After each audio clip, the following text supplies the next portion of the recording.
ইসলামী bank Bangladesh আবারও জামায়াতে ইসলামের নিয়ন্ত্রণে আসার প্রক্রিয়া শুরু হয়েছে। কেন্দ্রীয় ব্যাংকের সম্মতিতে এরই মধ্যে আলোচনা করেছেন জামায়াত ও ব্যাংকের শীর্ষ কর্মকর্তারা। এ বিষয়ে বাংলাদেশ ব্যাংকের এক ডেপুটি গভর্নর জানান, সরকার পরিবর্তনের ফলে এস আলম গ্রুপের ব্যাপারেও কেন্দ্রীয় ব্যাংকের মনোভাব বদলেছে।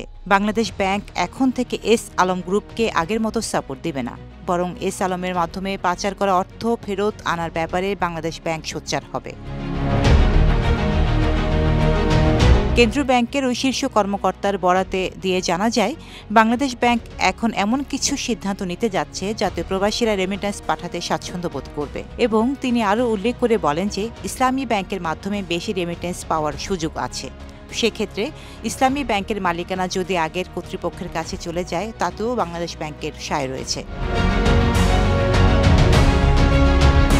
রাজনৈতিক পট পরিবর্তনের পর ব্যাংক খোলার প্রথম দিনই বেসরকারি খাতের ইসলামী ব্যাংকে অস্থিরতা শুরু হয়েছে। মঙ্গলবার রাজধানীর দিলকুশায় ব্যাংকটির প্রধান কার্যালয়ে অবস্থিত বঙ্গবন্ধু কর্নার ভাঙচুর করেছেন বিক্ষুব্ধ কিছু কর্মকর্তা।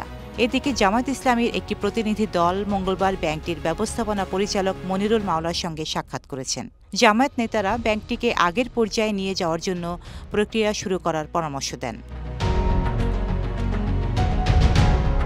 এ প্রসঙ্গে ব্যাংকের একজন শীর্ষ কর্মকর্তা বলেন, 2016 সালের আগে যাদের মালিকানায় ব্যাংকটি পরিচালিত হতো আবার হয়তো তাদের মালিকানায় চলে আসবে। এছাড়া ব্যাংকের বেশিরভাগ কর্মকর্তা কর্মচারী চাইছেন ব্যাংকটি আগের মতো জামায়াত ইসলামের তদারকিতেই চলুক।